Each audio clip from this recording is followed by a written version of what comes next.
తెలంగాణ రాష్ట్ర రైతులంతా కూడా రైతు భరోసా ఎప్పుడొస్తది అని వెయ్యి కళ్ళతో ఎదురు చూస్తున్నటువంటి నేపథ్యంలో వ్యవసాయ శాఖ మంత్రి తుమ్మల నాగేశ్వరరావు ఓ క్లారిటీ ఇస్తా ఉన్నాడు.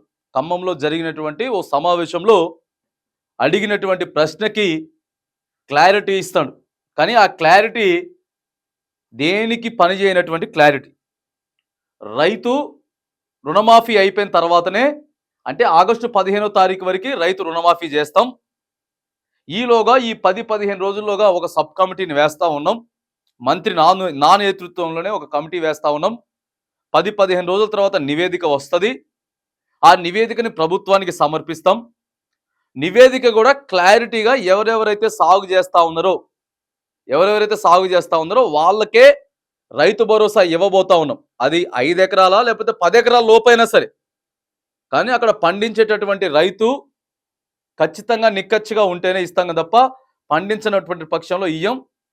అలా ఇవ్వడం రేవంత్ రెడ్డి గారికి ఇష్టం లేదు అని చెప్తున్నాడు. గత ప్రభుత్వం దాదాపుగా అన్ని 10 సంవత్సరాలలో కూడా కలిపి 24,000 కోట్లు దుర్వినియోగం చేసింది. అంటే రాళ్లకి, రప్పలకి, ప్రభుత్వ భూములకి, పాడుబడ్డ భూములకి, గుట్టలకి, మెట్టలకి, వీటన్నిటి కూడా ఇచ్చేటటువంటి ప్రయత్నం చేసింది. పట్టా అయినా సరే, అవి పట్టా ఉన్నా కానీ మేము కేవలం వ్యవసాయం చేసేటటువంటి భూములకు మాత్రమే రైతు భరోసా కల్పిస్తాం, అది కూడా రుణమాఫీ తర్వాత అని చెప్పి తుమ్మల నాగేశ్వరరావు మాత్రానికి ఖరాఖండిగా చెప్పేసిండు. సో ఇక రైతులు ఇంకొక 2 నెలలు మీరు సమయం వేసుకోవాలి.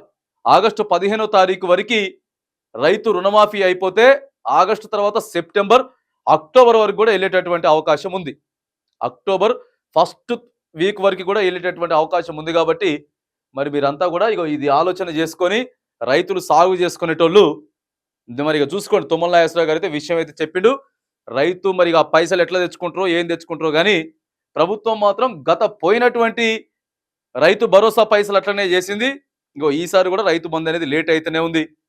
రైతు భరోసా రైతు రుణమాఫీ ఏదైతే ఉందో దానిని సాకుగా చూపించేటటువంటి ప్రయత్నం చేస్తా ఉంది. కాబట్టి మరొక క్లారిటీ అయితే తుమ్మల నాగేశ్వరరావు ఇచ్చిండు.